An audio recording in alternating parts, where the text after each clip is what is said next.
Basi tunashukuru Mungu sana kwa sababu alituonyesha tena siku ya leo tuweze kuendelea na kipindi yetu ya Pelerin Sans Frontières na huyu Joseph Chipite. Na mbele ya kwanza tutaomba msamaha kidogo kwa nyinyi wasikilizaji. Jana tulikuwa na tatizo ya umeme, kura ilikatika na hatujamaliza, tulikuwa tungali na baki na 18 minutes ndio tukakuwa na tatizo ile, na ile tatizo kaacha hatuweze kuendelea. Lakini leo hatujui kama tutaendelea namna gani. Kwa hivyo gisi tumeanja, nawaza mtaendelea kwa pamoja nasi. Na tutasi ndugu msomaji aweze kujipresenter na kuwasalimu na kufungula kipindi kwa malombi. Sabato njema kwa nyote mnayetusikiliza. Ni kijana anayekubaliwa na Bwana, anaitwa kwa jina la Kapakasi Kiavakula Jonas wa Pelerin Sans Frontières. Hivi nikaweka kipindi kwa maombi. Baba uliye mbinguni, ona tena makutano yanayotuzunguka na si wenyewe, nikajiweka mikononi mwako. Na injili ya leo naiweka mikononi mwako. Yote atakayesikia yamguse apate kukubalika nawe. Nikaomba kupitia jina tukufu la Mwokozi Yesu Kristo. Amen. Amen. Basi wasikilizaji, jinsi niliwaambia jana ya kwamba tutaendelea na somo letu tulikuwa nayo jana. Nilikuwa nikianzia pale kwa Timotheo ya pili sura 2. Mwenye atafuta muda kufuata aweze kufuata, na ukijikuta haitaweza kupendeza ukamate radio nyingine. Timotheo ya pili sura 2 mstari wa 15. Dumu kujionyesha kuwa umekubaliwa na Mungu, mfanyakazi asiyeona haya, ukifasiri vema neno la kweli. Hapa kuko vitu vyenye inaomba tuangalie avec beaucoup de sérieux. Mungu anatuoblige, anatuangaje, anatuambia Chipite, ungelidumu kujionyesha kwamba ushakubaliwa na Bwana. Tena utumikie Mungu bila kuona haya. Tena ufanye kitu kingine, ufasiri vema neno la kweli, usilifasiri vibaya. Njoo nikawaambia jana niseme tuko na kazi ya kujionyesha kwa watu. Na pourquoi tujionyeshe kwa watu? Mungu kwanza anatuomba tujionyeshe kwa watu. Tutajionyesha mu vitu vitatu. Tutajionyesha kwa watu, tueleweshe watu ya kwamba tushakubaliwa na Bwana. Tueleweshe watu ya kwamba maneno ya Mungu hatuzisikilia nini haya. Tujionyeshe kwa watu ya kwamba tuko nafasiri vema neno la kweli. Yaani tunataonesha watu wengine tumekubaliwa na Bwana. Na tuoneshe kukubaliwa na Bwana keni kitu kizuri na cha maana. Kitu kingine, tumeona maneno ya Mungu haiko ya kusikilia haya. Defua tunakatalaka kusema ingine maneno, unasikia hayo watu watakucheka. Sasa nikisema hii neno watu watanikashirika, kubia watanicheka. Mungu atutusifike kweli nivo, tufike kiwango mtu hata kama anatuona tusisikilie maneno ya Mungu nini haya. Na cha tatu, tutumike kuonesha watu kesi tunafasiri vema neno la nini la kweli. Donc tunatia difference entre sie na wengine. Wenyewe hawataki kujionyesha kwamba wamekubaliwa na Bwana. Wenyewe hawataki kujionyesha ya kwamba wasikili yake maneno ya Mungu haya. Wenyewe hawayapenda kuonesha watu kupenda Mungu na kujua Mungu. Kukubaliwa na Bwana ni kitu cha mkubwa sana na cha maana. Na niliwaambia jana, Paulo hakutuangaje wala hakutuambia tukifanye tu bure bure, tukifanye mchapitre 4 ya Timotheo verset 16. Ujiangalie mwenyewe na mafundisho yako. Wakati tunadumu kujionyesha kwa watu, tujiangalie mwenyewe na mafundisho yetu. Dumu katika maneno haya, tuikalie ile maneno. Maana kwa kufanya hivi utajiokoa mwenyewe na wanaokusikia. Tutajiokoa na wenyewe kuna tufanya nini? Kutusikiliza. Yaani Mungu wakati anasema Chipite jionyeshe kwa watu, iko na hamu ya kuokoa watu. Anataka watu waokoke. Na hapa watu wenyewe anataka waokoke, ananiambia kwanza nianje jiangalie. Niangalie mwenendo yangu. Niangalie mafundisho yangu. Nijikontrole kwanza, nijanje jipima. Eske kweli vyenyewe kuna sema na vyenyewe kuna ishi. Vinaweza onesha kwamba watu wanaweza okoka. Yaani mwenendo wenyewe sasa ndasema tibinisha kubaliwa na Bwana. Mimi najionyesha kwa watu. Mungu atikumbe watu basione mu maisha yangu vitu vyenyewe viko bi. Mbele nifike kwa watu, nianje jikontrole. Nijiangalie. Niangalie na mafundisho yangu. pale ndio nitaokoa watu. Sasa cheni kuna uliza, wakati tuko na ubiri watu sie ba Christian, wakati Chibeti kuna jionyesha kwa watu, eski anajua kia atakuwa kontrole na watu? Eski anajua kisi na watu watamwambia maneno? Wakati ndajitika kujikontrole na mafundisho yangu, ndio ndawezaka kuokoa watu. Alors bagarso ba mingi batapoteaka, bababa ba mingi batapoteaka. Wakati mie sie watu ya Mungu hatutapendaka kuangalia mienendo yetu, sitapendaka kuangalia mafundisho yangu, pale watu watafaka nini? Watapoteaka. Lakini kama niko na susia kuokoa watu, nijionyeshe, nidumu kujionyesha, longe nihatikane kile kitu nikipresente watu. Wanaweza katala kukiona leo, wanaweza kizarau leo, kesho wataonaka mchechi piti alisemaka njoo hichi. Na kama kukubaliwa na Mungu haiko kitu mumacho ya watu wengine, kumbe nionyeshe watu tikukubaliwa na Mungu ni kitu cha maana sana na cha mzuri, kinapita wetu yote. Na tena hivyo nichioneshe, wakinikuta wanasema lakini mwenendo yake ashajikontrole, nishaangalia na mafundisho yangu, sasa nitaweza kufanya vile, vitaguza watu wengine, watafanya nini? Wataokoka. Ndio Paulo atipurki ubifikishe kwa watu fanye nini the seconds. Ufikiri maneno haya ni vitu vya kufikiria ili ufikishe watu kuokoka. Ujitoe kabisa kwa maneno haya. Ni vitu vya kujitoa wako kusudi maendeleo yako yaonekane kwa watu wote, ili watu yote waone kitu kunaendelea. Inaomba bachikute, batukute, banikute, nishajiangalia, niko nikalile maneno, niko najitoa kwa ile maneno. Alors kujitoa yenye ndajitoa, haiko kujitoa yenye tutaangalia kama ni mchezo, ni kitu chenye ndafikiria sana. Iliacha mna wapatia de Timothée, de Corinthiens 12. De Corinthiens 12, Paulo alisema nini? Ifo mimi najitoa, verset 15. De Corinthiens 12 verset 15. Kwa furaha nyingi sana nitajitoa na tena ninatolewa kwa ajili ya roho zenu. Paulo ati ni kitu cha furaha wakati anajitoa na kutolewa kwa ajili ya roho za watu.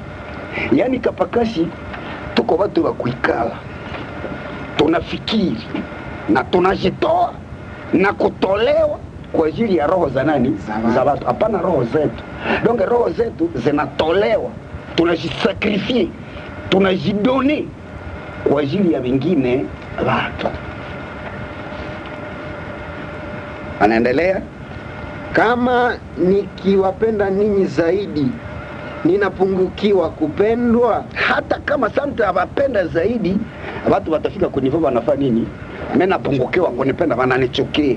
Yaani iko mie na ni cha mzuri sana omwe watu wananichukia, lakini nanisha fanya nini? Nanisha jitoa kwa ajili ya nani? Kwa ajili ya roho zao. Alors wakati tunajitoa kwa ajili ya roho za watu ili ziokolewe, ifo kumbe wale watu wanasantiri wanaona mbwa, lakini hawa watu biko nafanya nini? Biko najitoa, wanajiona. Roho za watu tutajitoa kwa ajili yazo, na hatutajitoaka kwazo mkinywa. Na niliwaambia hatutawezeka kusema vitu kama sie wenyewe watu biko na turamaseko vitu wenyewe tunaweza semewa wako ambo kwanza chipitu shaji kontrole kwe. Donc aussi longtemps vie yangu, maisha yangu kwa vitu vya mingi vyenyewe napingana na kweli, hata niseme vitu vingapi mimi nawaambia, maneno yangu yote haitakuwa na impact kwa society, haitaguzaka roho za nani? Za watu. Porque ni parler kwa watu, nifundishe watu, nijitoe kwa watu, inaniomba kwanza nijikontrole. Chiko nacha mimi nakuambia garso, chisomo hachina poa, hachina mamlaka, sababu beba anachifundishaka kila mara. Hao wenyewe tunabakutaka hawajitoe kuchisomo, hao wenyewe chisomo hachibambia kitu, hao wenyewe ndio wanakritike maandiko. Leo mimi naweza sema mimi nahubiri, unakutanisha mtu anakuambia ati kwanza mbiblia mko ma contradiction. Kama unaamini ke Biblia mko ma contradiction, Biblia iko putu na sepinga yenyewe. Nitakufundishia mu Biblia namna gani. Deja kwanza Biblia mamlaka yake haiko tena.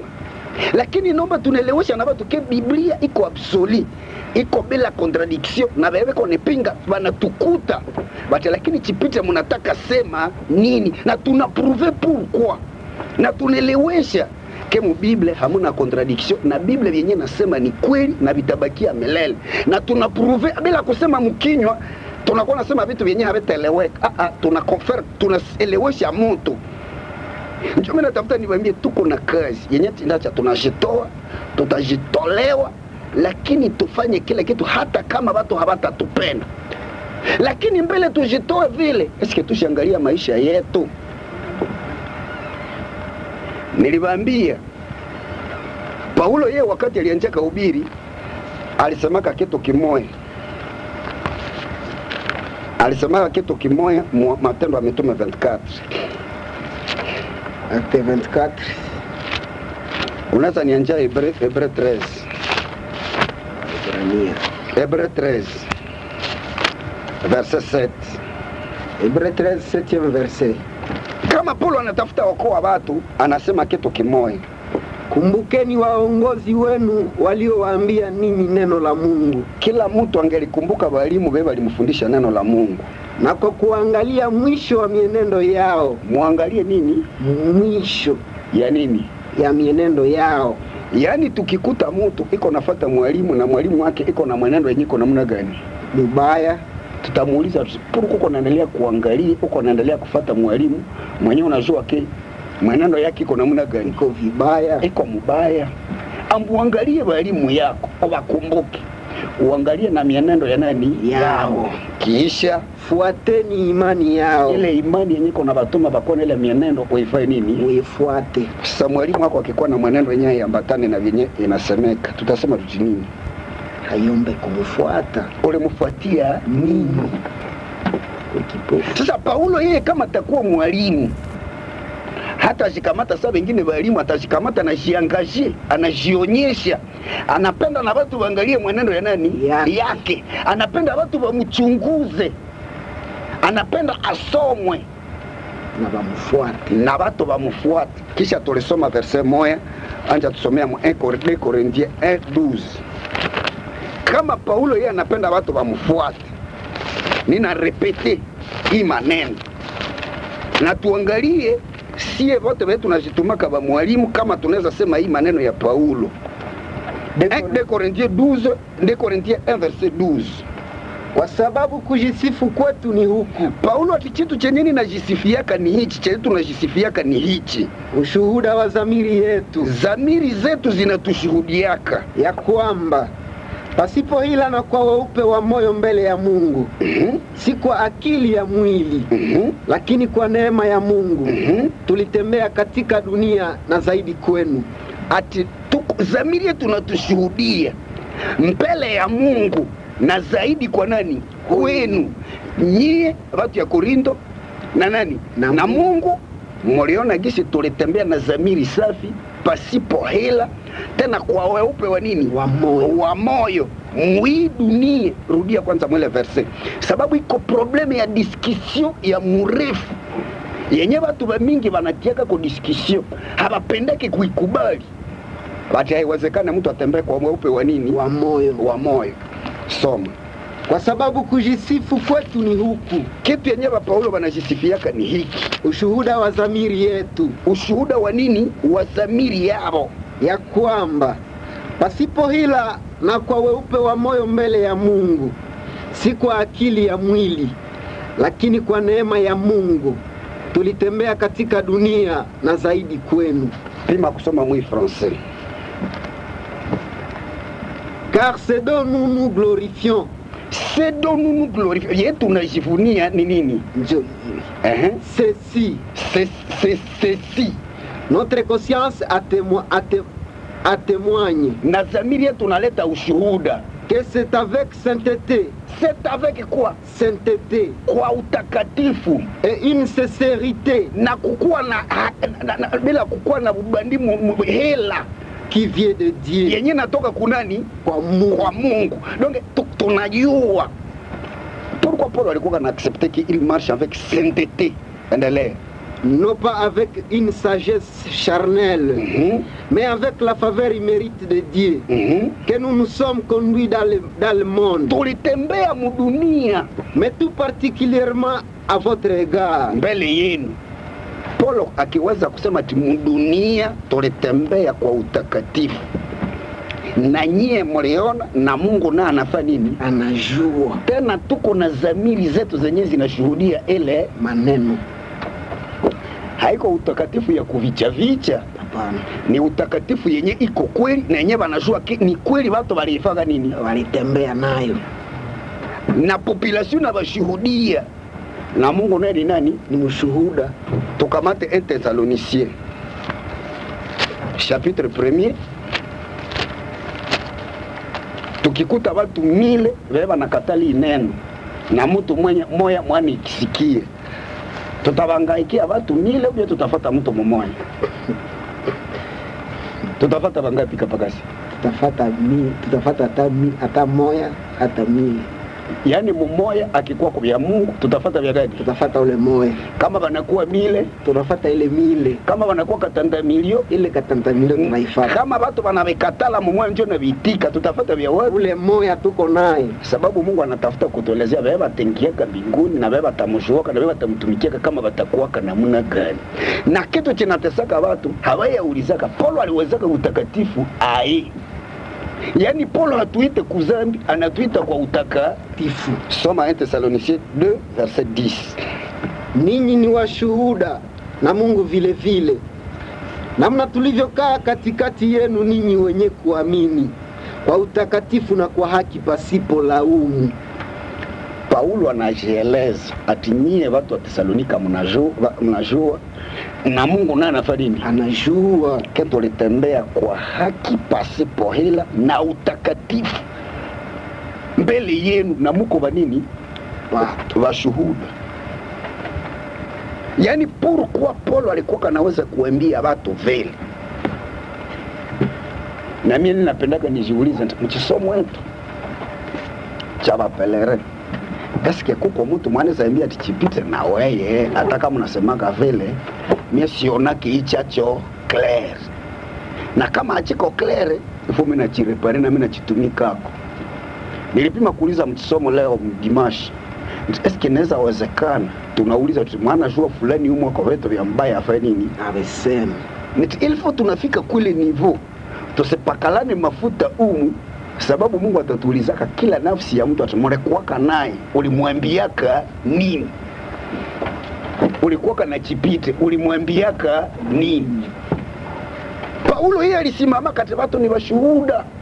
Na Mungu nini? Ni mshuhuda. Akakamata watu ya inji. Matendo ya Mitume 24. Maadui yake wewe kuna tafuta muua. Actes des Apôtres 24 verset 9. 24 verset 9, Matendo ya Mitume. Na Wayuda walikubali vile vile, wakisema ya kuwa maneno yale yalikuwa hivi. Wayuda wanafanya nini? Walikubali vile vile. Wayuda walikubali ya kwamba ile maneno ni kweli. Na hapa ilikuwa na maneno gani? Kamata verset 2. 24 deuxième verset. Na alipoitwa Tertulo alianza kumshitaki akisema. Unaweza anja mstari wa kwanza porque tusikie mzuri. Nyuma ya siku 5 Anania kuhani mkubwa aliyetelemuka pamoja na wazee wengine na msemaji mmoja Tertulo, nao walieleza mtawala maneno juu ya Paulo. Wanasema maneno juu ya nani? Ya Paulo. Na alipoitwa Tertulo alianza kumshitaki akisema. Tertulo kuna shitaki nani? Paulo. Mstari wa 9.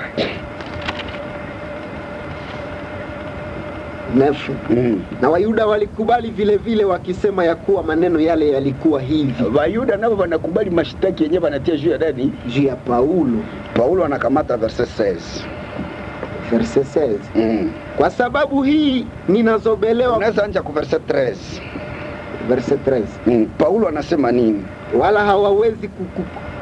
Wala hawawezi kuhakikisha maneno haya wanayonishitaki sasa. Ati mimi napenda wahakikishe ile maneno yenye liko na nishitaki wakati gani? Sasa yani Paulo alikuwa kanapenda mtu akimshitaki hata kama namchukia atipuya fanya nini?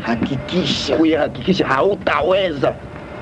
Pourquoi watu ya Mungu walikuwa kama audacieux, walikuwa watu wenye hawaogopake na kustuka, wanapenda wafikishe population kumwisho. Elewe kile yeye tuko nasema hatuko kumzaa. Mtu akinishitaki hawezi kuprouver. Unasemea vile mpibilike tena kwa watu wako na kuchongea, wako na kushitaki. Kamata verse 16. Kwa sababu hii ninazobelea kuwa na dhamiri safi. Sasa naogopaka watu wasipate vya kunishitaki, mimi nazobelea kuwa na dhamiri nini? Safi. Pasipokosa mbele ya Mungu. Pasipokosa mbele ya Mungu na mbele ya watu siku na mbele zote. Ya watu siku zote. Pourquoi Paulo alikamata kile mo devise? Anakamata mo njia ya kufuata ili nisipatikanake kwa mtu mwata asemaka tuniko kokosa. Na asikuwa naweza kunishitaki, mimi natumika kuketo kimoja. Dhamiri yangu kuwe safi mbele ya watu na mbele ya nani? Na mbele ya Mungu. Kandi siku ngapi? Siku zote. Verset 18. Verset 18 inasema, katika miaka mingi nilifika kuletea watu wa taifa langu sadaka na hapana. Ukamate 18.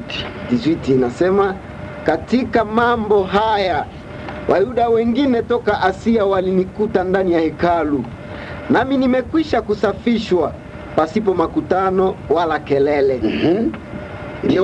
Imewapasa hawa kufika hapa mbele yako na kunishitaki kama wana neno juu yangu. Paulo anapenda watu wamshitaki kama baka wana neno juu yake.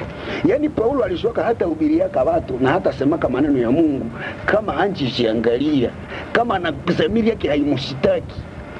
Kama dhamiri yake haimshitaki, iko na roho ya kufanya nini? Ya kufundisha. Sasa niko na pose question. Ba mwalimu ya hapa Butembo na Chipite ni kwako. Eske Chipite hauna vyenye kuna kushitaki kudhamiri yako? Chipite hauna vyenye watu wanasema juu yako? Sababu ifu unadumu kujionyesha, utadumu kujionyesha mahubiri, utadumu kujionyesha mwenendo, utadumu kujionyesha mafundisho ya kweli, na unajiuliza sina maprobleme. Paulo ati niliangalia maisha yangu hakuna problem, na leo chisomo hachina impact, hachina chenye cheneza sema, sababu sisi tunajitaba elimu sienjo chanzo problematic, chanzo cha nini? Cha maprobleme zote. Sasa Paulo ati mie mtu mwanaweza nishitaki afa nini? Akuye approve, ahakikishe yenye anasema teneko kwa mbaya. Verse 19. Imewapasa hawa kufika hapa mbele yako na kunishitaki kama wana neno juu yangu. Wafiki hapa wanishitaki kama wana neno juu ya nani? Juu yangu. Elelea. Hao watu hawa wenyewe waseme ni kosa gani waliloona kwangu wakati niliposimama mbele ya baraza.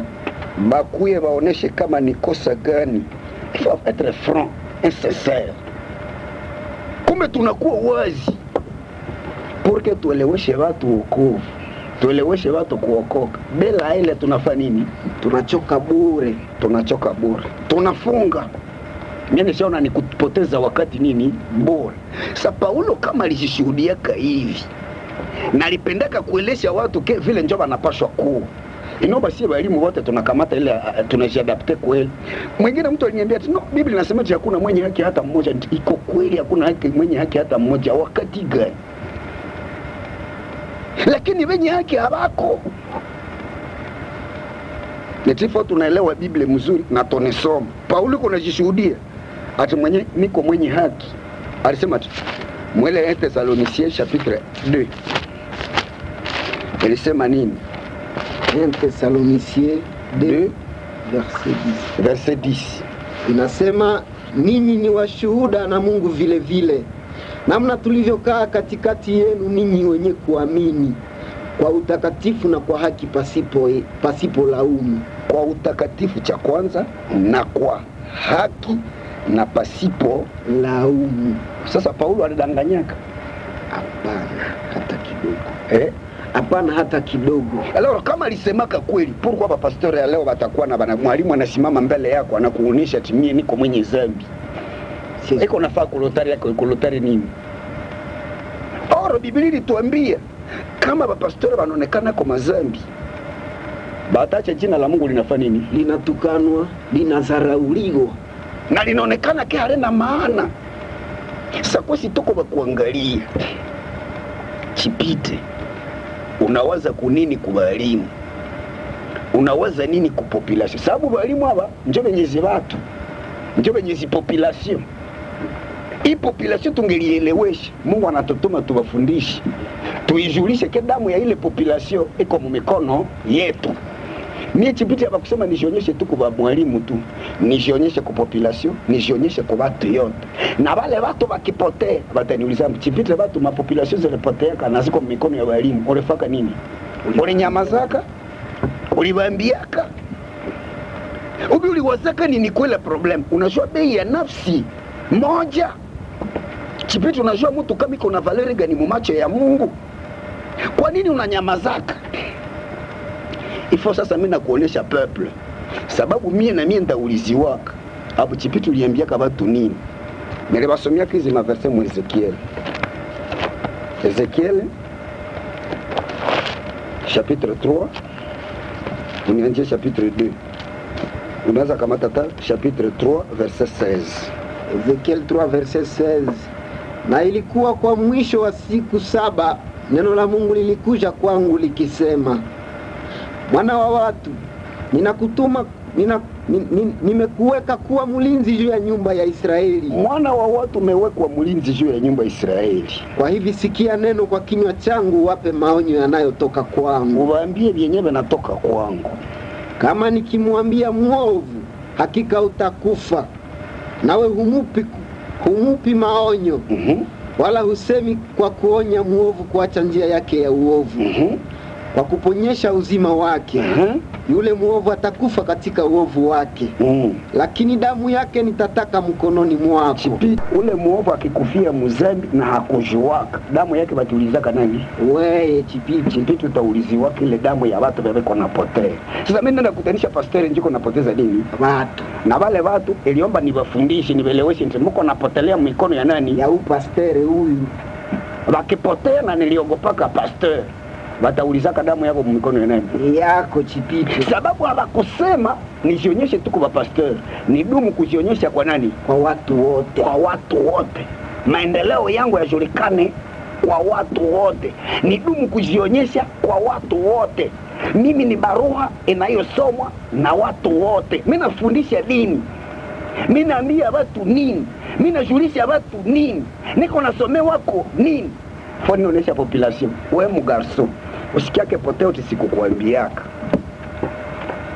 Sababu watu wanaogopana na wanacheza na probleme yenye iko na kui. Mie ilfo niogope ambudamu wako sikwake juu ya nani? Juu yangu. Juu yangu. Alors kuko wengine walimu wanasema no vile havikuangalia. No, damu ya watu iko juu ya nani? Juu yangu. Damu ya wengine watu hapana yangu. Donge wewe kupotea yako iko juu ya nani? Juu yangu. Kamata verset 19. Lakini kama ukionya muovu, naye hageuki toka uovu wake, wala toka njia yake ya uovu, atakufa katika uovu wake. Lakini umeponyesha nafsi yako. Mwana kufa na nisha fa nini? Na ushamuambia. Alors kama nakatala mimi na nisha fa nini? Na ushamuonya. Verset 20.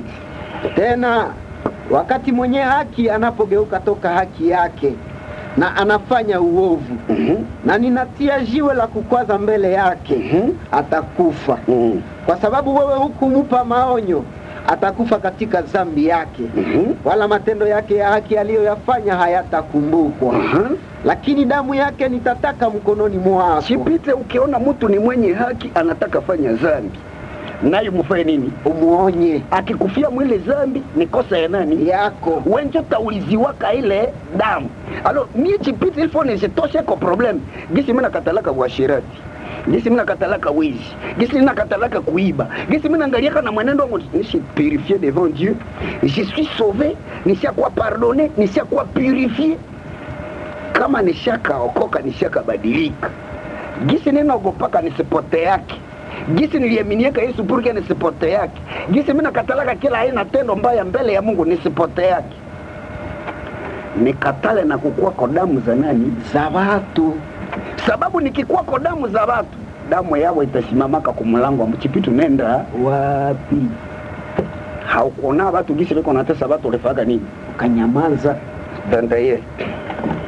Hata hivi kama ukionya mwenye haki, kipite ukionya wenye haki unawaambia hata mwenye haki asikose, unamwambia uti asikose wala hata kosa, naye anajetoma kutokukosa, hakika ataishi.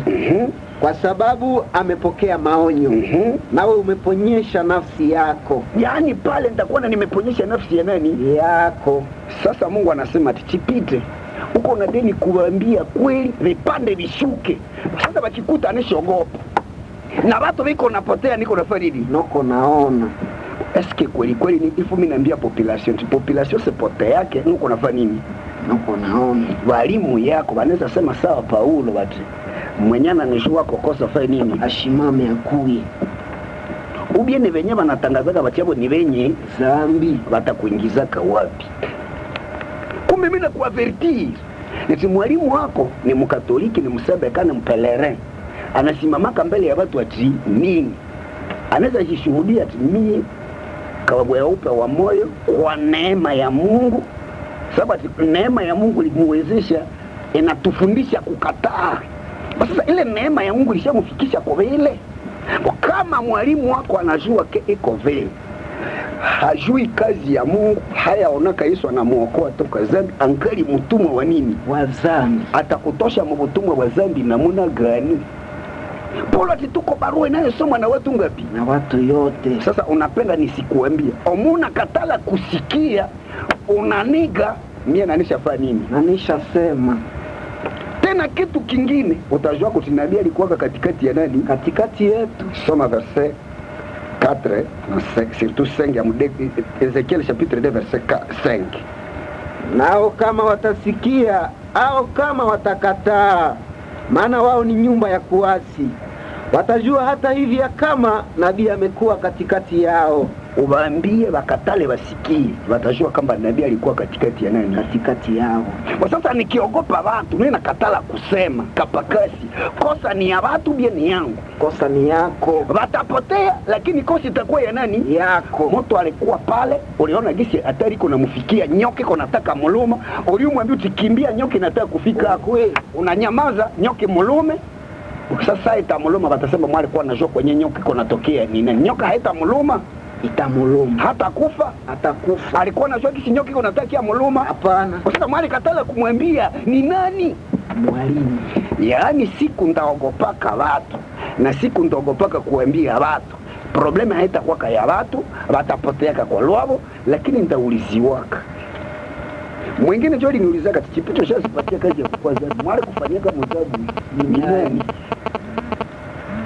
Niaba liniambia mnidumu kujionyesha kwamba nimekubaliwa na nani? Na Bwana. Wewe ukikatala hawakukwambia wewe, mimi ndadumu kujionyesha kwa watu ngapi? Wote. Tena mtu asizarau ujana wa nani? Wangu.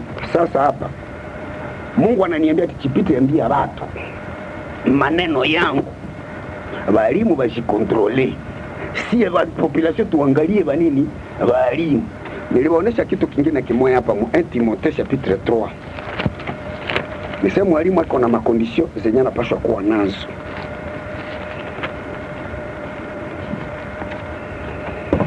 Nisomee verset 7. Imempasa tena kushuhudiwa mema na watu walio nje. Naomba mtumishi wa Mungu ashuhudiwe mema na watu walio nini? Walio nje. Kama uko mtumishi mwenye watu ya nje liko na shuhuda ya nini? Ya mubaya kwako. Tena inaonekana kini ya nini? Iko vrai. Tutakuambia tu nini? Acha. Haustahili kukua nini? Mtumishi. Sababu unaomba wa nje wakushuhudie namna gani? Vizuri. Hata kama ni babandi, Mungu alitengeneza watu de manière que na ushuhuda ya nje kuwe fa nini? Ikuwe vrai. Anaendelea. Asianguke katika kulaumiwa na mtego wa shetani. Kulaumiwa nje kufanya nini? Kwa hayareka, wanakulaumu, wanakuchamba. Yaani sie walimu tunaombwa kuanja sebeka, katoliki, era, pelere, Anglika, Sauvetage, Adventiste. Kila mtu ajiulize. Mimi naweza simama mbele ya watu, mimi nasema mwenye ananijua kokosa ni nani? Na bibi yangu asimame hapa, na bandugu yangu wasimame hapa, na banaprove kibiblia yake huko munini mwerere. Mimi nawaambia kama hatutawezeka kufanya chile, tuache kukua walimu. Sababu naomba tushuhudiwe namna gani vizuri, na hapana kushuhudiwa mubaya. Unaweza milia kuna kuambiaka nini? Iliacha Paulo atinabeba anafanya kosa, tuwatangaze mbele ya nini? Mbele ya watu wote. Tutiaba viko naribisha. Mungu anapenda na population yote vale viko mubandi. Muhamakie mbele ya watu ngapi? Watu yote. Pourquoi Mungu anapenda kabeli? Sababu watu walimu ndio wanapotezaga nini? Watu. Sasa kama Chipite naye ni mwalimu, anaogopa kuambia walimu. Kama Chipite naye ameokoka, anakatala kuambia population. Kama Chipite ameokoka, anakatala kukuwa na mwenendo safi. Kama Chipite ameokoka, ananigia dhambi. Tutamuuliza polepole, uko unafanya nyenzo mko naacha kisomo kinafanya nini? Kinaharibika. Na Mungu anatuambia Chipite, uko na nyamazia nini? Sipurwa munanikutaka mimi. Si apendaka kuikala kimya na niko naona vitu vyenyewe na katala. Sababu niko kodeni ya kuambia watu yenye Mungu alisema. Ananituma atidumu kujionyesha. Na wengi utaonesha watu probleme kama niko namna gani. Onesha watu na kukubaliwa na Mungu gisi ni kitu kizuri. Onesha watu gisi kutokukubaliwa na Mungu ni kitu cha hatari. Sasa kama wencho hauchiogope, mwatogopaka Mungu ni nani? Paulo alituambia kitu kimoja chenye aliwaambia hapa Wakorintho ya pili sura 5 mstari wa 10 mpaka 11. Wakorintho ya pili 5 unaanza kutisa. 5:9 inasema, kwa sababu hii tunajaribu sana kumpendeza yeye, ikiwa tuko hapa au ikiwa hatuko hapa. Paulo atikwanza mimi niko nashikaza nijaribu kupendeza nani? Mungu. Kila siku mimi nashikazaka, kila siku nikikuwa hapa nipendeze Mungu. Kwa nini mimi napendezaka Mungu? Kwa sababu imetupasa sisi sote kuonekana mbele ya kiti cha hukumu cha Kristo. Inanipasa nifikake mbele ya kiti cha hukumu cha nani? Cha Kristo. Endelea. Hata kila mtu apokee maneno aliyotenda kwa mwili. Ndapokeaga kubyenye nilitendeka mwili kwa kadiri alivyotenda. Kama ni mazuri au mabaya. Oro Paulo yote hata fanyaka mabaya amekataa. Oro nashoke siku moja hukumiwaka kwa mabaya akaifanya nini? Akaifanya. Hata hukumiwaka kumema kama alifanya nini? Akaitenda. Sasa kwa miko mudunia tiko nafaa tu yeye napendeza nani? Mungu. Shuka. Basi tukijua woga wa Bwana tunavuta watu. Tukiogopa Mungu tutavuta banini? Tunavuta watu. Tukiogopa Mungu tutavuta pastor. Tukiogopa Mungu tutavuta population. Tukiogopa Mungu tutavuta kila mtu. Tukiogopa Mungu tutavuta na wenye haki tusimoshere kukolo banza. Basi kapakasi sasa Mungu anatutuma tuhubiri watu tubatoshe mikono ya shetani. Tuwahubiri kisha tunaogopa watu. Eske tumeogopa Mungu? Hapana hata kidogo. Inaomba tuogope nani? Mungu. Na ile woga ya Mungu itatutuma sasa tuambie watu kweli jinsi Mungu anafanya nini? Jinsi Mungu anataka. Tutavuta watu, tutawambia kweli. Hatutapoteza kwa tati ngapi? Hata kitu moja. Sababu Mungu ati wakati tunamuogopa. Sikia Yesu alisema nini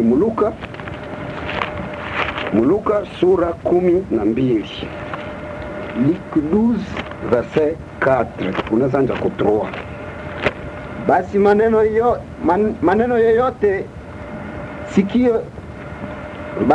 yoyote munayo yasema katika giza yatasikiwa katika nuru. Na munayo yasema katika sikio vyumbani vya ndani yatahubiriwa juu ya dari za nyumba. Yenye munasemaka mpowewewe tutabitangazaka munini kumanyumba. Sasa anasema nini kukatra? Ninawaambia ninyi rafiki zangu. Wakati Yesu anakuona mrafiki ati Chipite uko rafiki yangu. Porque nikuoneshe ke niko rafiki. Acha nikuambie. Msiwaogope wale wanaoua mwili na nyuma hawawezi kufanya neno lingine. Msiwaogope wale wanaoua nini? Mwili na hawezi fanya kitu kingine. Cheva na wazaka ni kuua nini? Mwili. Sasa Mungu ati kama uko rafiki Yesu ati uko rafiki yangu. Chipiti uko rafiki yangu, nitakuonesha mwenyewe unaweza ogopa. Usiogope mwata huwa nini? Mwili tu, mburafiki. Yani kama niko rafiki ya Yesu, nisiogope wewe wataniintimidate watu watanipiga. Nisiogope wewe wataniintimidate watu watanichukia. Nisiogope wewe wataniintimidate watakata kichwa. Ni kweli viko na kiburi, wanajivunia kukata kichwa na kupiga risasi na kupiga mtu kitu kiso mkifua, lakini nikiogopa pale siko rafiki ya nani? Ya Yesu. Lakini kama niko rafiki ya Yesu, nitaogopa mwenyewe anaweza fanya zaidi kuliko ile. Ni wapi verse 5? Lakini nitawaonesha ninyi ni nani mtakayeogopa. Acha nikuoneshe mwanaweza ogopa wewe rafiki yangu. Mumogope aliye na uwezo nyuma ya kuua mtu, kumtupa katika Gehena. Yeye anakuwa kisha kuua, anakutupa mnini? Mugehena. Ule njomwe ufanye nini? Uogope. Ule njomwe, kama uko rafiki ya Yesu, uogope Mungu. Kama Yesu anakuita uko rafiki yangu Kapakasi, kumbe anakukutusha faridi. Nishaogopa wale mwaneza wa vile. Leo kama tunaogopa Mungu, tuvute nini? Tuvute watu. Tuwakokote kwa nani? Kwa Mungu. Sababu tunaogopa Mungu mwenye anapigaka na watu malipizi, nyuma ya kukufa anakutupa tena mnini? Mugehena. Atatupa mti, atatupa monafsi yako na roho yako, vyote atavitupa pale, sababu likatala kufanya venye anapenda. Na wakati tunamuogopa, hatutaogopa watu, hatutaogopa n'importe quoi. Tutaambia watu vyenye Mungu anatuambia, sababu tunapenda tuwavute kunani? Kumungu. Na kwenye watu watoniaka kia tuwahangaiki ni wakati tutawaogopaka. Kumbe tunabelesha kia tuko na mwenye tunaogopa, mwenye ko plus fort na mwenye ko nguvu kuliko watu yote. Na wakati tunatetemeka mbele ya watu, tunatafuta kuonesha kia tunaogopa watu kuliko nani? Kuliko Mungu. Sasa mtu sana ataka kupiga ngume, unaogopa ngume yenyewe konono. Na ya Mungu nayo iko nyuma ya ile ya nani? Ya ule. Ndio ule anakupigaka ngume na Mungu ati yangu na mimi huko nyuma, uogope ile na mimi nitakutwanga yangu yake itakupasula, mimi yangu itapasula. Itapasula mwili, inapasula na roho tena katika jehanamu. Kisha mchipitia shatetemeka, hakuambia watu kweli. Tuoneshe watu ke pasula na ngume, lakini nyuma kuko vrai box yenye takupasa ngula na ubisha kuitaishi. Kama niko rafiki ya Yesu, niogope mwane za uwa mwili na roho katika nini? Jehanamu. Naye ni nani? Ni Mungu. Mathayo alituambia mani kama ni nani? Matthieu 10 verset 28. Matthieu 10 verset 28. Msiwaogope wale wanaoua mwili lakini hawawezi kuua nafsi. Lakini zaidi muogope anayeweza kuharibu nafsi na mwili vile vile katika Gehena. Unasikia? Donge kuko mwenye na waka mwili na nafsi katika nini? Gehena. Ule Mungu ni wakufanya nini? Ni wakuogopa sana. Ule ndio. Donge hauelewe vyenyewe uko wapi? Vyenyewe uko wako. Eske tumeogopa mwenye Yesu anataka tuogope? Pourquoi Yesu anatuambia tuogope ule? Niliwaambia ule mtu ni moto ya kufanya nini? Ya kuwaka. Ni moto ya kuwaka na ya kuteketeza. Na watu wataliaka sasa watamuonaka. Watajiulizaka mtu ulifika kama nini? Niliwaambia sura yake iko sawa namna gani? Anja tusomea Amos. Amos sura 4 mstari wa 12. Ule mwenye tunapaswa ogopa. Amos 4 verset 12. Inasema 12. Basi nitakufanyia hivi Israeli. Nitakufanyia hivi Israeli. Na kwa sababu nitakufanyia maneno haya, ujiweke tayari kukutana na Mungu wako Israeli. Israeli ukijua gisi nitakutesaka, ndakupigaka, ndakufanyia kamba, jitayarishe kukutana na nani? Kukutana na mimi Mungu wako. Mungu mwao utakutanishaka ni Mungu wa namna gani? Waebrania 12. Ilisema nini? 12 verset 29. Hebreu 12 29 inasema kwa sababu Mungu wetu ni moto ya kuteketeza. Mungu ni moto ya kuteketeza. Tena tulisoma jana ke moto ya Mungu yenyewe inateketezaka, inateketeza mtu niko nafanya nini? Niko nalia na nalalamika. Wanampiga, anakuwa tu niko pale. Wanamteketeza tena niko pale. Tufanye angalisho kwa Mungu wa Biblia. Na leo watu wanachezaka na Mungu wa Biblia sababu hawamjui, hawayamuoneaka munani mshie. Wewe uko naogopa mtu kuliko kuogopa Mungu wako. Mtu wako atakujua ke uko mtu wa Mungu namna gani? Atakomprendre kile leo unasema kweli aye. sema na wao ujue cheo kwako chipite. Daniele walisimama mbele ya Nebukadnezar. Shadraka, Meshaki na Abednego walisimama mbele ya Nebukadnezar. Walisema nini? Soma Daniel chapitre 3. Nebukadnezar anakuwa anajua Mungu wa Daniel. Akawaambia hivi verset 15, chapitre 3 verset 15. Daniel 3 verset 14, anza ku 14. 14 inasema, Nebukadnezar akajibu na kuambia, ni kwa kusudi Shadraki, Meshaki na Abednego hamutumikii Mungu wangu wala kuabudu sanamu ya dhahabu niliyoisimamisha? Ati Shadraka, Abednego na Meshaki, mimi nawauliza, mko nafanya kimakusudi kutokutumikia Mungu yangu na sanamu yenyewe nilitengeneza? Endelea. Sasa kama mkiwa tayari, wakati mtakaposikia sauti ya panda na filimbi na kinubi na nzenze na santuri na zomari na namna zote za ngoma, kuanguka na kuabudu sanamu niliyoifanya, ni vema. Lakini kama msipoabudu, mutatupwa saa ile ile katika tanuri ya moto unaowaka. Na ni nani Mungu ule atakayewaokoa ninyi na mikono yangu? Asikia kuko Mungu mwataweza kuwaokoa mu mikono ya nani? Yangu. Shadraka, Meshaki na Abednego, Mungu gani ndio mwatawaokoa mu mikono yangu? Yaani huyu mfalme hajui Mungu wa nani? Wa Shadraki na Meshaki. Yaani hapo Shadraka wakiogopa, Meshaki na Abednego wakiogopa Nebukadnezar. Nebukadnezar atasema hapa habana na nani? Habana na Mungu. Lakini porque va prouver Nebukadnezar, na anavambia ni Mungu gani ndio atawasaidia? Mimi niko na moto, na mwingine ati niko na masasi, na mwingine ati niko na mangume, na mwingine niko na kashirani, na mwingine niko na brizoka kwa ngura. Selo Kalitex hata juaka kama tuko kubia wapi, kama tunaogopa brizoka kwa ngura. Hata juaka kama tuko kubia wapi, tukiogopea maestreamaza tukozipona. Hata juaka kama tuko kumungu wapi, kama tunaogopea matseme tukupata mabox. Hata juaka kama tuko kumungu wapi, kama tunaogopea watu kutuchukia na kutusema vibaya. Lakini tukue tayari na ngume, na box, na vivimba. Ndio unavimba kwa matsema, na pue na pasuka, na prison na kukamata, na unateseka. Watajuliza Mungu wako ni wapi? Huyu hajui Mungu wa Shadraka, Abednego. Ni Mungu gani atabatosha mikono wangu? Alors, tukinyamazia population yetu, na Mungu mwema nataya njoo wapi? Ni Mungu gani njoo ataniguza? Hakuna chipile macha kutusumbua. Tuko apele. Tuambie watu Mungu wetu mwenye tunaogopa kuliko hao. Usilo ndio tuko naogopa, habatajua kama Mungu wa nani? Wetu. Says Shadraki, Meshaki na Abednego wakajibu na kumwambia mfalme, Nebukadnezar, hatuhitaji kukujibu katika neno hili. Wacha tuna cha kukujibu. Hatutaki. Yaani hapo wanajua ke Mungu hapo iko wapi? Iko. Kamata verset 28. Verset 28. Nebukadnezar akatoa maneno na kusema. Nebukadnezar alipoona gisi watu wanatoka moto akasema nini? Abarikiwe Mungu wa Shadraki. Anajua Mungu wa Shadraki? Amemjua sasa. Amejua Mungu wao iko terrible. Abarikiwe. Abarikiwe sasa. Mwalisema ni Mungu gani Shadraki atawasaidia? Bwana leo abarikiwe Mungu wa nani? Wa Shadraki. Endelea. Meshaki na Abednego. Aliyetuma malaika yake na kuwaponyesha watumishi wake waliomwamini. Na kugeuza neno la mfalme. Aligeuza neno la mfalme.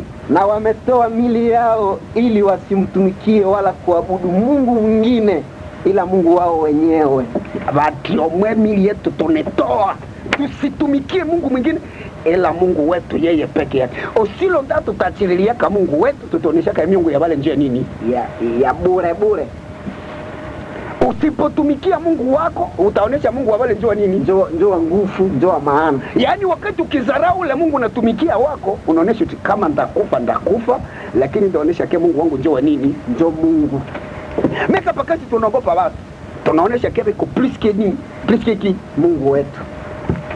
Sasa huyu atabato wasiseme mbaya kwa Mungu wao. Njoo naenda kutanisha Petro anasema nini? Petro, Matendo ya Mitume sura 4 mstari wa 16. Wa 19. 19. Lakini Petro na Yohane walijibu wakawaambia, kama ni haki mbele ya Mungu kuwasikiliza ninyi kuliko Mungu. Sikia, tunaweza wasikiliza ninyi kuliko Mungu. Hukumuni ninyi wenyewe mjije. Tuwafate uje tuache Mungu. Hamone kama mko nataka kuingiza madesordre. Alors mimi natafuta niwaambie peuple ya Mungu sipotee sababu ya walimu. Walimu biko niingiza watu madesordre. Opwe Mungu anakuambia ati pastor asikufundishe yeye mwenyewe anajua kisi kuko nini dhambi. Mwale mpatia ruhusa kuhubiri ni nani? Sababu siko na hubiri niko kwa mazambi, anaacha jina la Mungu linafanya nini? Linatukanwa na kudharauliwa. Oro Mungu ni moto ya kuteketeza, tunamuogopa. Eske tunamjua? Uje chipite tunaogopa nani? Watu. Unapenda kupendeza watu, hauko mtumishi wa nani? Wa Kristo. Zaburi, tusome Zaburi.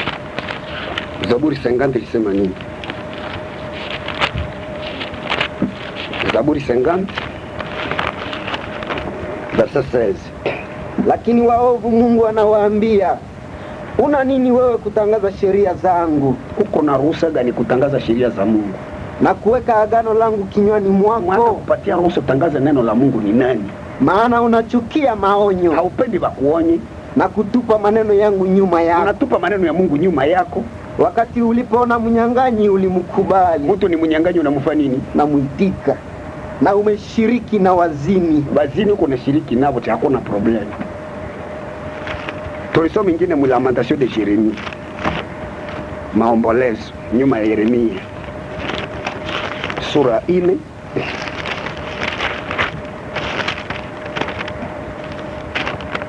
Sura 2 mstari wa 14. 2:14, 2:14 inasema, manabii wako wameona maono kwa ajili yako ya udanganyifu na upumbavu. Manabii biko naleta maonyo ya udanganyifu na upumbavu. Na maonyo ya udanganyifu na upumbavu njia wapi? Wala hawakufunua uovu wako. Manabii habiko nafunua uovu ya nini? Ya watu. Wanafunuaka uovu ya watu namna gani? Tunaionyesha uteleko kitu kinini kibaya. Unaficha dhambi ya watu. Bapastere ba mingi wanogopaka watu. Wanogopaka tusiendie watu kweli, tuogope watu wasituchukie. Na sasa dhambi hiyo inafanya nini? Inaikala. Tufunue madhambi za nini? Za watu. Tuwaambie waziwazi. Tuwaambie bafungule koko macho. Pasteri yako unajua gisi kwa bandi. Yeye mwenyewe anashuhudia kiko mwenye dhambi. Na Biblia hapana. Kipofu akikuongoza utenda wapi? Mnaangukia nyie wote mshimu. Unamkuta yeye mwenyewe anashuhudia ni mwenye dhambi. Haiko mtakatifu. Na Biblia nani alikupatia ruhusa kutangaza neno langu? Na ile iliacha Mungu anasema kwa ajili ya manabii dhambi imetawala nchi ngapi? Yote. Anja soma ile Jeremie 23:15. Yeremia 23 verset 15 inasema, basi Bwana wa majeshi anasema hivi katika habari za manabii, tazama nitawakulisha majani machungu. Manabii watakulaka vitu vichungu. Nitawakunywesha maji ya uchungu. Watakunya maji ya kukareha. Kwa kuwa kutoka kwa manabii hawa ya Yerusalema kukufuru kumeingia katika nchi yote. Sababu ya manabii dhambi kuingia mwinchi ngapi? Yote. Sababu ya manabii dhambi kuingia ndani ya nchi ngapi? Yote. Olie watu wageuke wanabakia mzambi. Sababu pasteri anasharatika na Mkristo anasharatika. Utaambia mwingine cha wapi? Kuokoka, mwingine haokoki. Utaambia mwingine nini? Kwa sababu unasema tunahubiri ambapo wewe unapitia fulani, wewe unashinda fulani. Pasteri yako kama ni bandi, asiache tusifundishe, sisi tutadumu kujionyesha na tutambia hatuko sawa yeye. Tunamkataa kwa muongo. Yeremia alifika kunivua akasema nini? Kamata verse 9. Katika habari za manabii moyo wangu umevunjika ndani yangu. Kwa ajili ya manabii niko navunjika kwa moyo. Mifupa yangu yote inatikisika. Mifupa yangu iko natingizika. Nimekuwa kama mtu aliye mlevi. Niko kama mtu mwana kuwa nini? Mulevi. Na kama mtu aliyeshindwa na mvinyo. Inaomba ba pastor wewe batahubiri kweli wanashikuta keba shalewa sababu ya kolera ya kuona keba elimu wengine wanaharibisha nini na watu. Soma Yeremia 6:11. Yeremia 6:11 verset 11. Yeremia inasema 11, lakini nimejaa kasirani ya Bwana. Nimejaa kolera ya nani? Ya Bwana. Bwana iko na kolera ya kisasi na kia yala mroho ya mtu. Nimechoka kwa kujizuiza. Niko napima kujikataza ndio hii maneno sitaki. Mekasirani ya Bwana shanisumbua. Endelea. Nitaimwanga juu ya watoto njiani, Nitaiambia watoto na juu ya kusanyiko la vijana pia. Nitaambia na vijana, maana hata mume atatwaliwa pamoja na mke wake, mzee pamoja na yeye aliyetimiliza siku zake. Nitatumika kule problem parce que nisiona ndio Yeremia alikuwa anajikuta vraiment zambi konaendelea.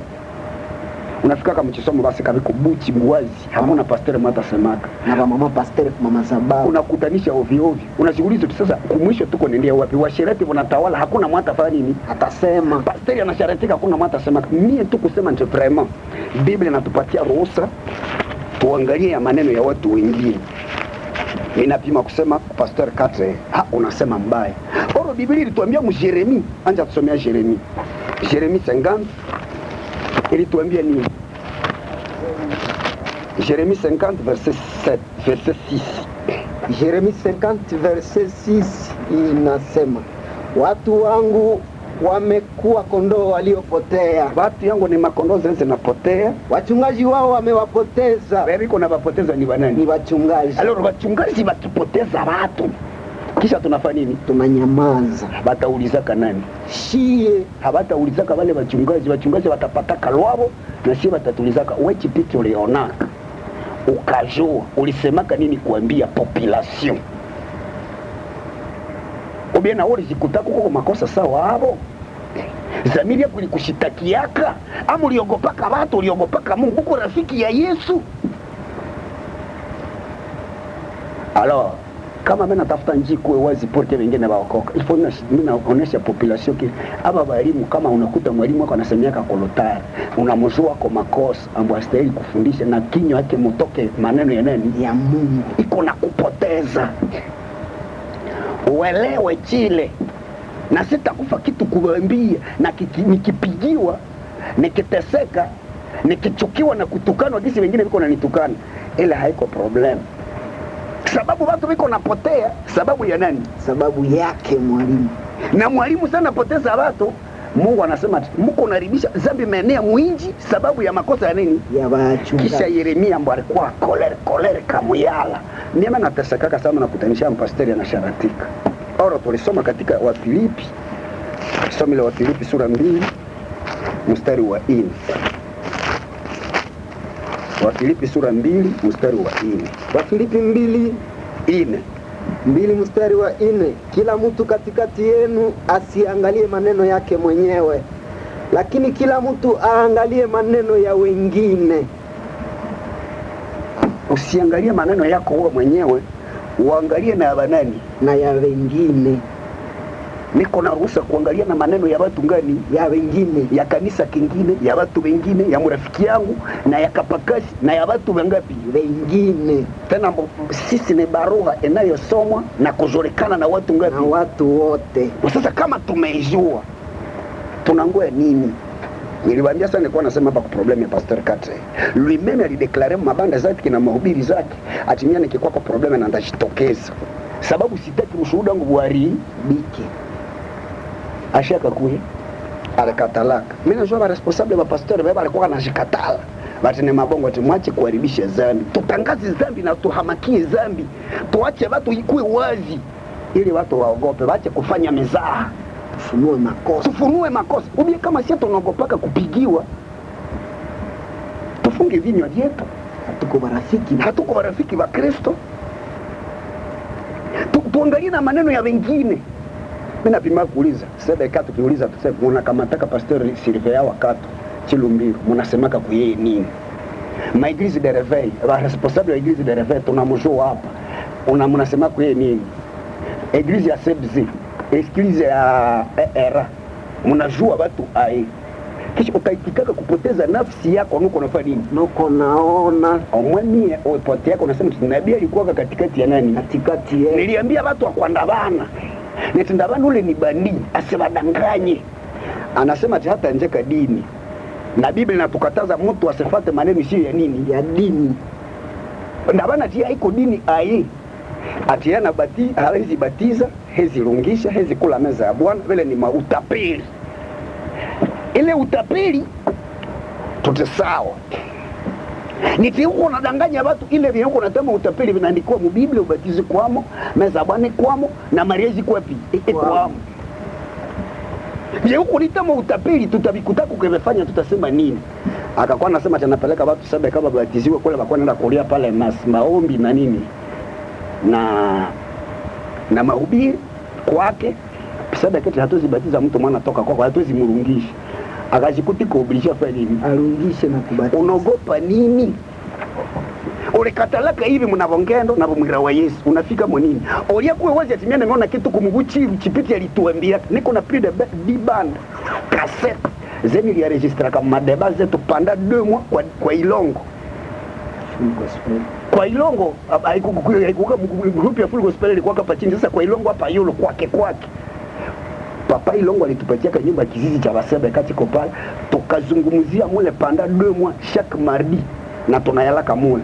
Abati hapo beko na lengo. Mwali kwa anaongoza ile kipindi ni George Katehero. Nani wapa Butembo. Ati tuko kulengo wanangendo. Tulikuwa mule na Romarke Sumbusu deputy na wengine watu mingi nitimie sizi tumika na nyie kama mwezi enda kwenye Biblia nasema. Mnaenda patafuta maombi ya nini? Maana mnaweza Biblia. Basebeka njoo abaombake, njoo abahubiri yake. Kama mnakatala Sebeka, mnazikatala mnabatiza na watu wengi. Wapi njoo mfarisayo Yesu alimpelekea kati nibatizie mtu, nifundishie mtu. Wapi? Kama anasema Sebeka ni babandi, mnatoka mzuri. Hachi pitu kwa mnachiburi, sawa. Leo aba pastori hapa, sana sema ku problem ya Sebeka. Mimi nataka kate ndani rudi anagombania kukate. Oro anajua niko temwe. Mtu naye ni bandi mwingine. Mimi na kama TSC na nikalisha. TSC na nikalisha.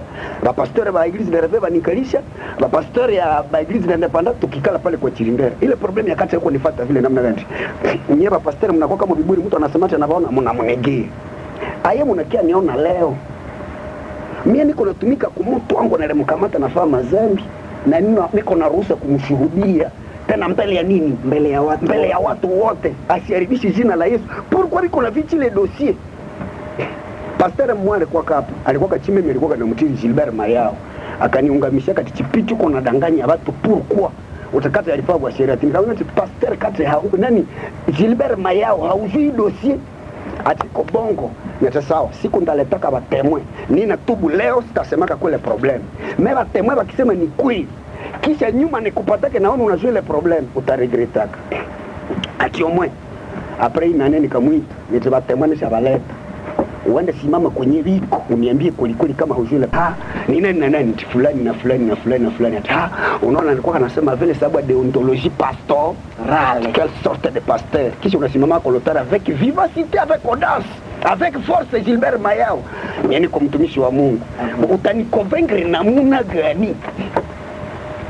Mimi naangalia ba pasteur na kamata problem ya pasteur Jacques wa GSS. Acha toka ku GSS ashaanza eglise hapa Mess. Mimi nampata, mimi namuuliza hii problem ni waza namna gani? Siko hypocrite. Enda na pasteur tel. Ba pasteur ine nikaenda baona. Abawili bakwabo bakakuwa habatapata wakati. Nikishapata bamoya bakwabo wanasema mbone bongo. Nete sawa. Mimi nenda mprobleme pole, mimi nifikisha kumwisho, mimi nifikisha kwa sasa mara hiyo problem sitaki kuifikisha kunini? Kuradio. Mwasemaka vitu tukua na vimalizia huko. Wapasteri wote wetu likalaka nao washaponyoka, washavichama, hasi hatutaki conflict. Mnataka conflict, yeye anataka onyesha kile hana kosa. Na nyie mnajua mnavichama, yake mnajua kisa alikosaka. Hapa ndio viko naribisha nini? Mlinikalisha kama kanipeleka kusebeka bulubu akafika kwa Chilumbiro tukaenda na surveiller wakati. Kwa ile problem. Tukishafika kule tukaongo tukikala.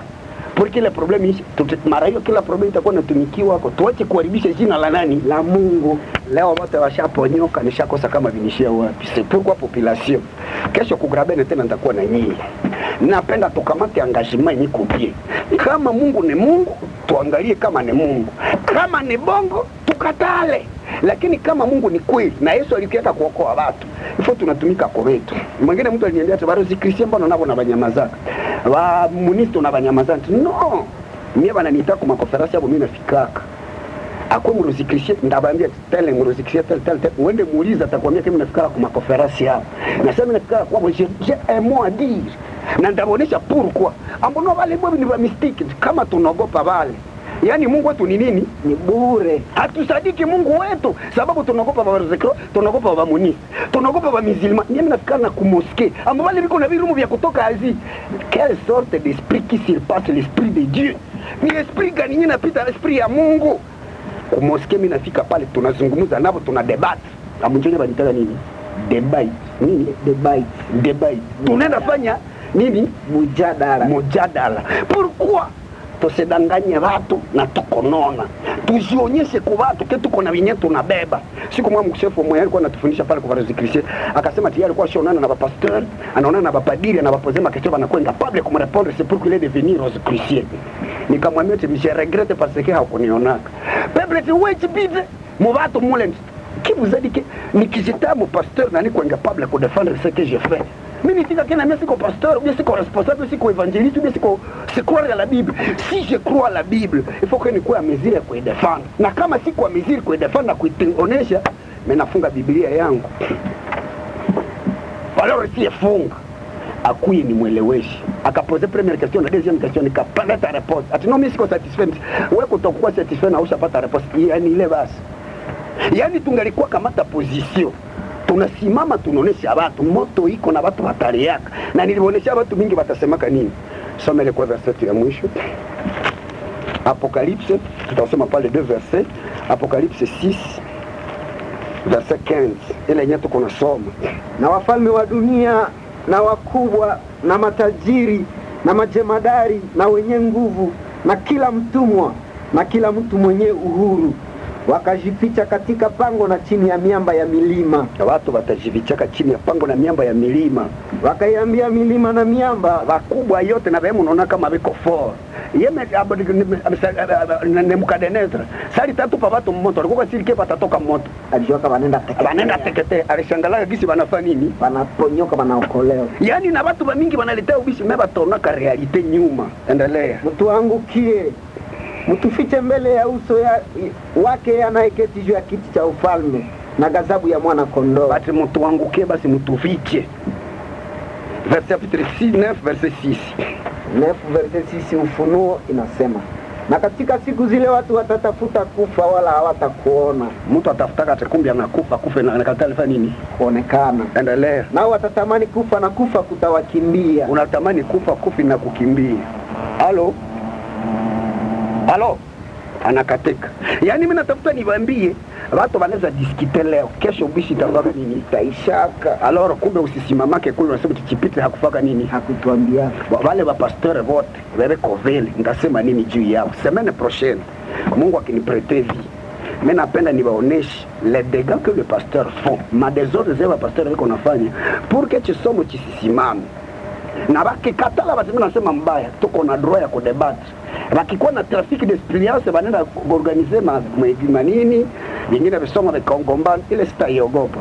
Sababu tuko naona madeba ku radio, ku television, yenyewe kuna kwa Kinshasa ba député banafanya deba wazi ya kuonesha tumena katala hichi pia niko kuiji. Mko nasikia? Mwache nikamate huyu kwa wa kwanza. Halo? Sema. Telefona kutafuta hapo. Sema.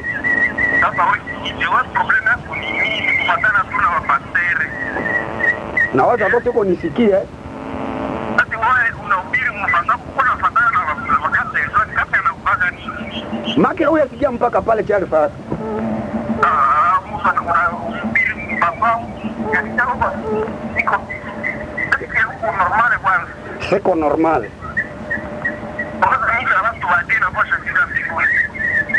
Sasa ile haiko kwa sababu unaenda uliza Mungu mbinguni. Kamita kama watu wa Devo, basi wasifika mbinguni. Sema Sadraka Abednego na Sadraka walikuwa bakati na Babiloni yote inapotea. Mshapotea.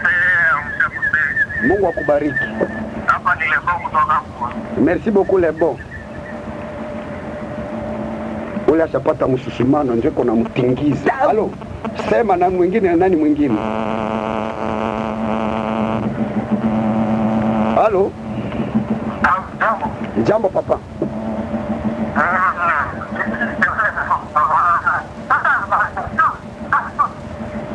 Usikilikane dia rezo na kutombokea. Oho. Hatukusiki?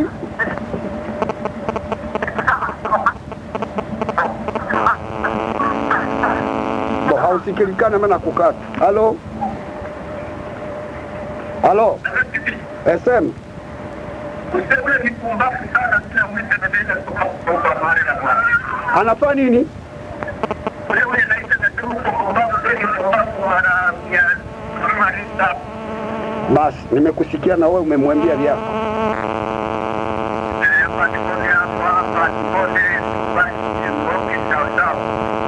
Sawa. Halo? Ni sawa.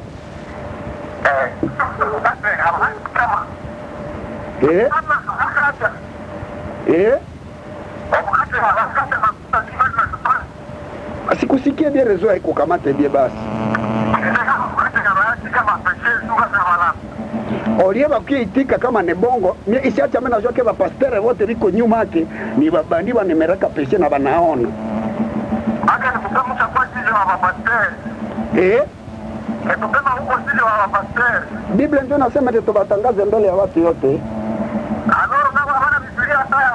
Mchoche mimi na regreta kama vile mimi kuna Biblia saa yangu bana nyamazaka. Bana tu bana lakini tu bana sema tu Biblia mmetuchana mboka sisi bana fatana nao pia. Njoo mimi na regreta kama mnoko kaka Biblia na ibonesha vile. Yaani kuna soma sababu kuna sikia kile kuna vitosha Biblia. Upime kuwa na kamata Biblia sama naanja unaisoma. Sasa je unafanya sasa kama unaniataka sababu gani uko unaona kile nafanana nani?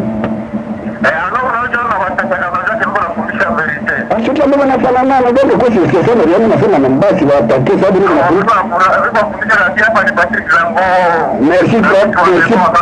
Merci Patrick Zango wakakuba.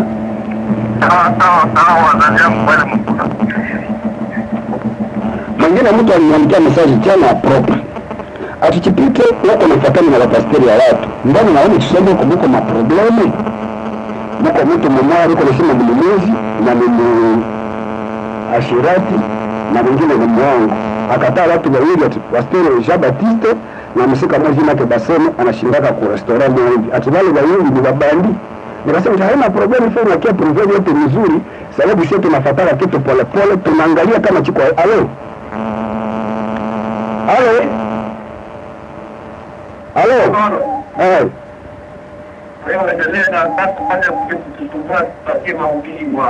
Okay, merci.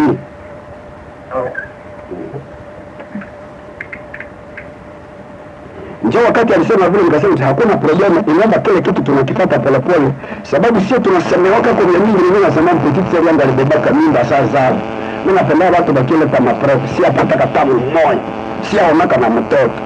Kisha mimi nakosaka mwana sema kweli kama ni nani. Halo? Halo?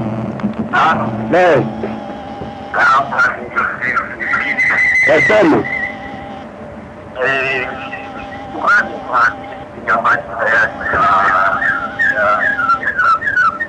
Hausikilikani vizuri sema je? Malalamika watu na kia ambacho tunajidai na makosa ambayo tunapatikana ndani ya ofisi. Si watu ambao walitoka mbinguni jana. Si watu ambao wameshuka kutoka mbinguni leo. Ni binadamu ambao Yesu alikuja na akafa kwa ajili ya dhambi zao. Sasa kama amekuja na kufa kwa ajili ya dhambi zao, alisema ya kwamba dhambi imefungwa.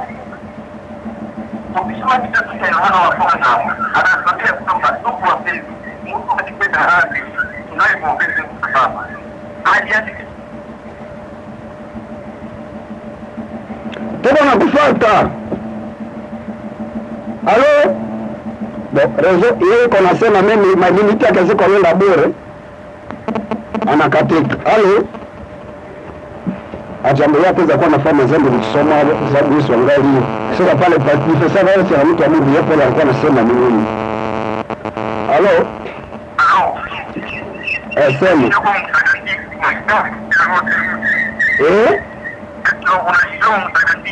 Sema niko nasema tunaona ni yako kosa kia sema mara hii.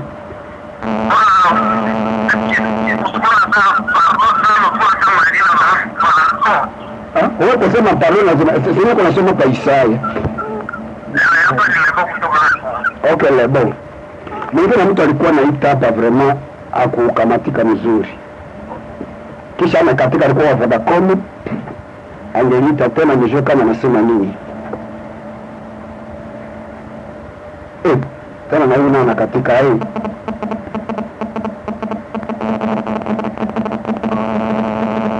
Halo? Sama.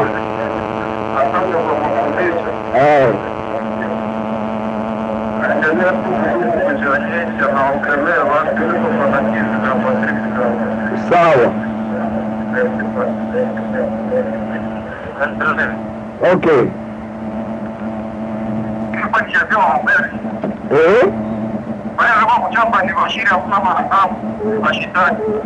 Okay, merci beaucoup, mimi nasikia. Sawa Janvier. Kulikuwa mtu wa Vodacom alikuwa anaita naye ndio yashakatala kuonekana leo. Halo? Jambo sana. Naomba tu Patrick zangu. Sema papa Patrick zangu. Yeye anaongeza tusaidie sana hata kuona naonana na wale wakija kuona tumute hata watu mapoto kisha mapombe wachindera. Na bana ukona naona nao kule wakisha bora tu na kitu ya leo ndio hapo ya leo hata patana nao kisha pale kijawao. Nimeshaona na Chirindera nishaitangabana hapa kuradi tushazungumza naye anakatala.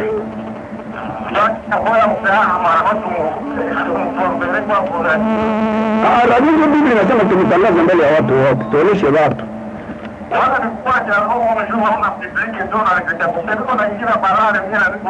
Ile yote msheri kuna rezo. Kama unacheka tinje kuchambamisha kwa elimu na toroka malaria hapo. Sababu wanatumikia malaria. Ndio kwa fataki ya kutarasara wa fataki ya vingine kama nataka ndio kupatiana na vingine. Lazima ke ushaje chini. Unajua vya mingi wewe huko banaume zangu. Leo mko ya vingine ndio kama tabarikia shule. Na sipeni.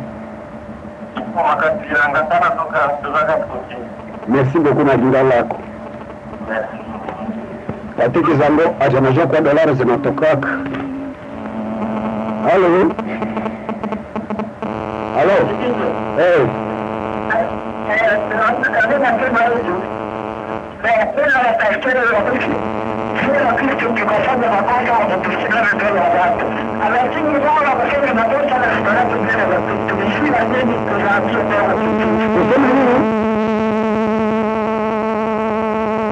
Acha kujua.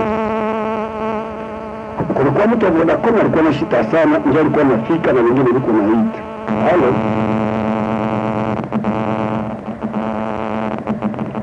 Halo? Hey. Kwa nasema kwamba kama Yesu alikuja kwa ajili ya kufa alikuja kufa kwa ajili ya dhambi za watu. Kuna mhukumu mmoja naye ni Mungu aonaye mioyo ya wanadamu. Na kama leo kasi yanapatikana katika ile kosa, hatukupata taarifa ya kwamba yeye alishuka kutoka mbinguni. Isipokuwa ndaniwa na binadamu kama yeye. Anaweza kupotea. Hata katiba ya hizi anaweza kukosea, naye akachukuliwa kwenda laheri. Sasa kila mara ninakuuliza ukiwa kwenye redio, basi mmoja wakati kulikuwa katika majadiliano, kulikuwa na mjadala mmoja huko Petro. Tulipokuwa tunaendelea na mjadala huo, tunaongea, kila muda jambo ukatifika shingoni. Yani ulisikwa na tajirani kali na uliponifika shingoni, nikasema Mungu akipita nataka niaua. Unakatalaka kila siku na kwambia, jua nitaweza pendaka kunyambia eti nikusamehe. Haikuwa kosa ama ilikuwa kosa. Mimi nafikiri basi pastor anatamka kila mara mtu mwenye kujua kosa ilikuwa anakuambia. Asante sana sana. Ilikuwa kosa, ilikuwa kosa. Mimi napenda wale Waadventista wote wale tulikuwa kanabo pale. Uwatake tunakia hapa kuradio nao na wao tulikuwa nabo mole na wateknishia wa kuradio Setrobo tunabaleta tunawauliza chipiti alikamatoka mchingo ya Waadventista achana munuga na ndio shukuba turoya pasaba kukalika na hapa na wao kutoka naye utatoka naye jinsi nilikunibaka Basi watasema pili. Sema na sababu kwa baba mchutoka na wapenzi wao walikuwa pale sababu tulikuwa pale kwa mingi nikakamata shingo wako nikakulipwa. Kitu cha pili kipindi. Rajisha katika sababu.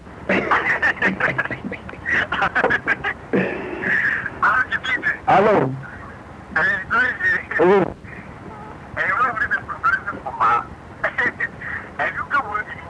Ha?